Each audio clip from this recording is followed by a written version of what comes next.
Just last night, I was playing ping pong with my youngest daughter and thinking, man, I need to put away the phone more often and just spend one-on-one time. So imagine my surprise when I come into the office today and I'm unboxing a product that is designed for just that. The Light Phone 3. It's a phone, it's an alarm, directions, calendar, notes, settings, and nothing else. Okay, there's a few things it can do other than that, but it doesn't have a web browser and supports none of the social media or algorithmic news feed that tends to take up our lives. You can still watch YouTube. Please don't stop watching YouTube. You just won't be doing it on this phone. It's designed to give you the most thoughtful and intentional version of yourself. And I really want to like it. Oh lordy, for a second there I thought that was the phone. I was like, oh, but it's gonna be pretty hard if it's this chunky. No, there it is.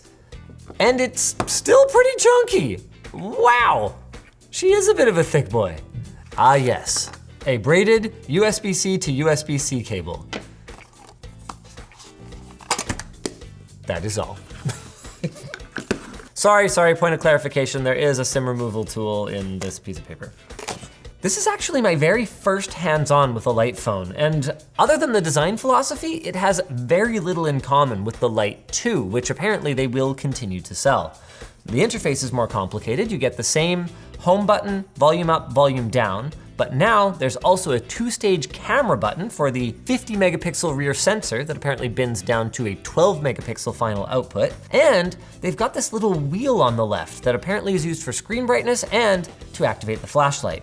At the top is a power button as well as fingerprint sensor, but it should be noted that the fingerprint reader, like quite a few other things, isn't working just yet. There's also a mic up here for noise cancellation. Then at the bottom, we've got a USB-C for input as well as the main mic. The internals are pretty standard for what you'd expect from an entry-level smartphone. It uses a Snapdragon 4 Gen 2 with 6 gigs of RAM and 128 gigs of storage, which should contribute to a much more responsive experience in LightOS, but also contributes, controversially, to a much higher price than the older Light Phone 2. Another controversial decision was the switch from an e-ink display to an OLED display. Monochromatic OLED, which apparently will give it anywhere from 2 to 3 days of battery life, but an OLED nonetheless. Well, it is matte though, which gives it a more e-inky look, but it's still not e-ink. Time to learn LightOS. After a quick message from our sponsor, the talking points for whom I will not be receiving on my Light Phone 3 because usually they send them to me via Teams and there's no Teams, just SMS. So one moment, please.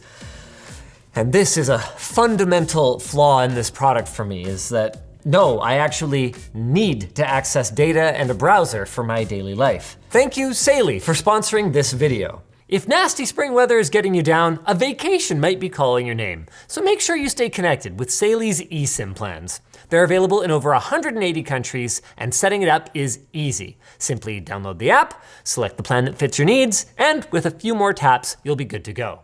And if you're running into any issues, their 24/7 chat support is there to help. So head on over to saley.com/shortcircuit or download the app and use code ShortCircuit to get 15% off a Saley eSIM data plan on your fully functional smartphone rather than your locked down, be present smartphone. Which isn't to say that this is a wrong choice, it's just a different choice. And let's see what this choice might look like. I assume this is my app. Really? Oh, okay. No, this is, okay. Okay, so this is phone.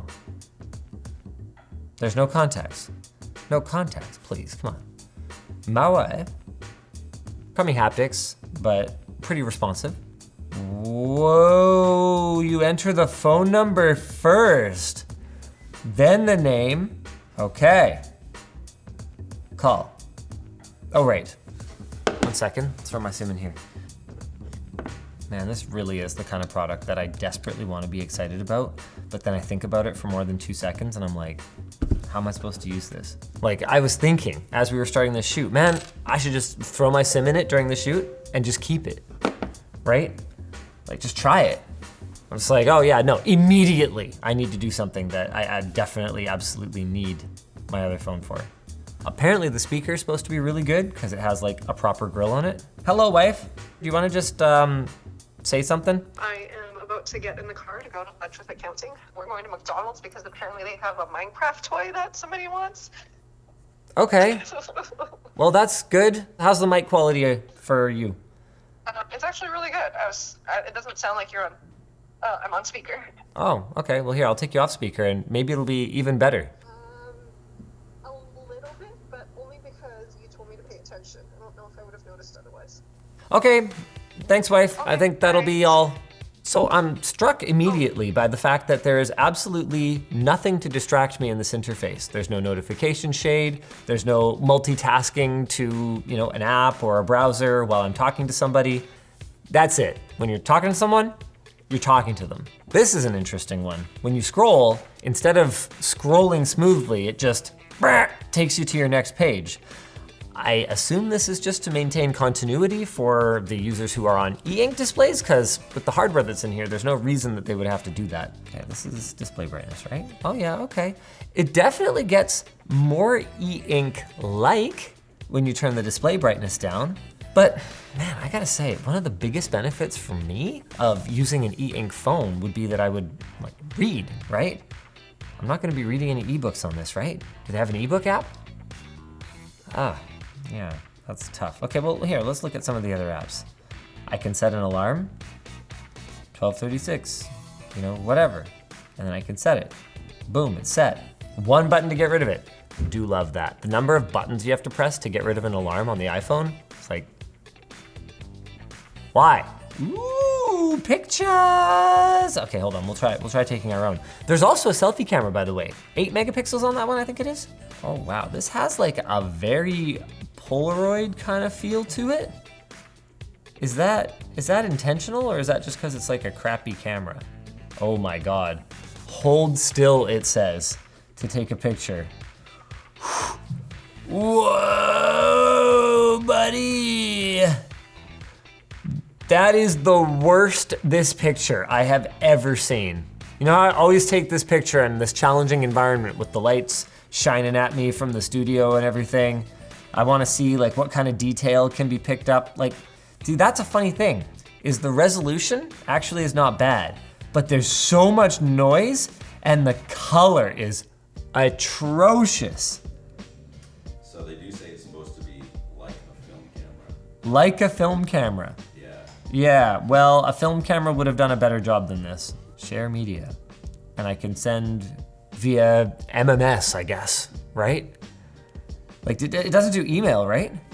Yeah, no email. So getting the full quality version of the photo off is no, you plug in, dude, like a camera, like a digital camera.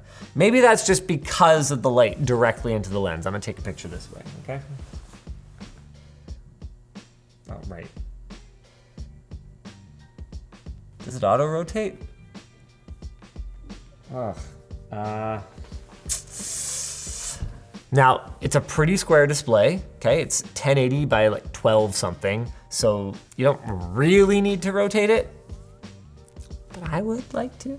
They did succeed in giving it kind of a filmic look. Let's try the selfie camera.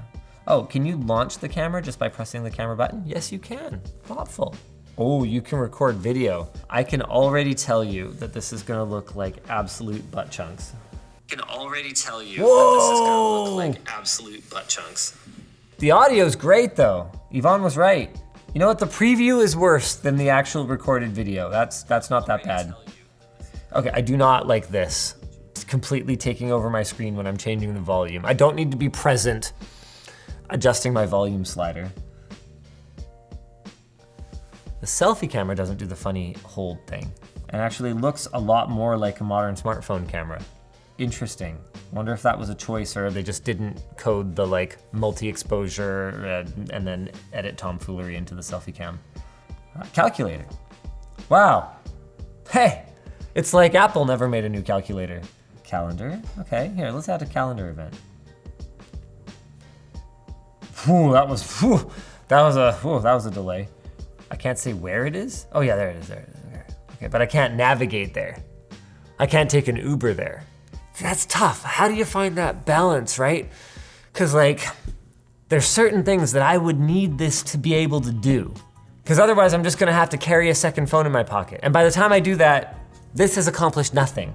But if it can do those smart doing things, then all of a sudden it becomes not the distraction-free phone. And it's not just not being able to take an Uber. I use alternate messaging platforms for almost everyone that I talk to, whether it's iMessage, because I happen to currently be on an iPhone right now, or Discord, or WhatsApp, or Facebook Messenger. Like, I literally wouldn't be able to coordinate with my badminton group and get signed up because it fills up in like 4 minutes, right? Because I won't be on Facebook Messenger. We talk about how smartphones have kind of destroyed the in-person social lives of the younger generation. But what I'll tell you is that if I didn't have my smartphone, that would destroy my social life way more. Because how would I like meet up with anybody? I would tell them to call me and they'd be like, oh my God, call? You're like 40, not 60. Oh yeah, no two-factor? Oh, only SMS-based two-factor? So 100% I would have to, dude, I didn't even think all this stuff. You like brainstorm stuff to throw at me during this. Oh my God, yeah, I couldn't get a two-factor verification code. Okay, music though, music. Let's talk about music. You can upload songs on the Light dashboard. Ah, the Light dashboard. So it's a web app you access on your computer in order to interface with the phone. You can upload music, add apps, and edit your contacts, which will be a good way to do that because it'll be a little slow on here. Okay, so we got Crab Rave, let's go. I'm gonna try to pair my Bluetooth headphones. It has Bluetooth, right? Yes, it has Bluetooth. All right, let's see if it works. Meh. That was an appropriate number of clicks to get back to the thing I was just doing. Can I, oh, there we go. Oh wait, no, it's coming through the phone. Sorry, my noise cancellation is on, so okay, but what the heck? What? No, this is just the Bluetooth menu. I want to switch the audio output. Aye. Okay, well that's not good. I mean, the AirPods are just low-key the most popular wireless headphones on planet Earth, so the fact that it does not immediately work with those is not great. I'm sure they're gonna work on that, as well as implementing something with the NFC chip. Like, it has an NFC chip, but right now it doesn't really do anything. I think the bigger issue for me is even if my headphones did work, no Spotify, no YouTube Music, no music apps. So you literally just need to put all your music on here and then, like what? The scroll wheel I can't even use to scroll through my music list. So like, is there a way to organize it other than just like search?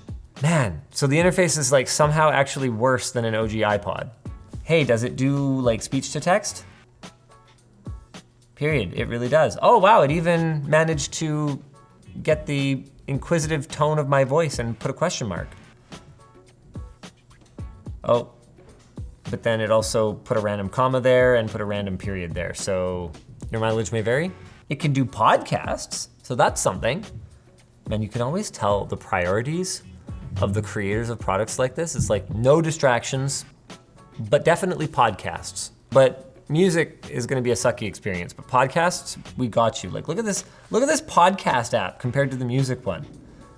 Dude, we got like subscribed podcasts, we got our Bluetooth. Okay, that wasn't the music one. Sync trigger, we can sync them in the background. We can synchronize. We got settings, we can autoplay the next episode. Dude, the creators, they like their podcasts. Oh, don't do that. There are a few more things to talk through. It's IP54 water resistant. It's more repairable than their previous one. The screen's apparently easier to repair. The battery is easily replaceable, so that's pretty cool. But the elephant in the room is, of course, the cost. At $600 to $800 US, depending on if you buy it at launch or if you buy it at retail later. This is right up there with some flagship class Android smartphones, many of which could be pretty easily configured to, prompt you for distractions or disable apps or whatever else. Whether you have the discipline to do those things or not, well, that's kind of down to you, and that's where the Light phone is supposed to shine. But for me, I just don't see how I could make this work. It's funny, I actually got a WhatsApp message from someone saying that they will not be contactable on WhatsApp anymore because they just switched to a light phone. Moved to a dumb phone, no more WhatsApp, text or call going forward. I said, what the f, text so unsecure. They said, fair point, had to do it. I said, I give you 3.5 weeks. That was on March the 26th. I'm gonna call him right now and find out if he's off it yet. I'm gonna call him on WhatsApp, see if he gets the call. You know what? No, I'm doing this entirely wrong. I'm doing this totally wrong, hold on. Calling from my light phone. Yo, I'm on ShortCircuit. I'm unboxing the Light Phone 3, and I was just kind of wondering, is that the one that you went with for your dumb phone? You're on it right now. So this could be the very first Light Phone to Light Phone 3 call, because as far as I can tell from spending some time with this thing, fucking nobody is gonna use this thing, dude. He says you gotta be out of your mind. Yeah, see that's what I'm talking about. So are you off it yet? You're not off it then. Oh, the reception apparently sucks. But I'm getting so much insight because he's been using this thing for a week, man. This is great. I should make you use the products before I unbox them every time, dude. I gave you 3 weeks, I think, right? Do you think you're gonna make it? You're gonna stick with it? All right, thanks. Okay, I'll let you go. Wow. He describes the experience of using it as, quote, a shit show. And then says, but I'm sticking with it. I hate phones. I was getting like 800 messages a day. So there you go. For the right user, there it is, Light Phone 3. I just don't think I have the discipline for it. But I do have the discipline to tell you to subscribe to ShortCircuit. Don't miss a single video.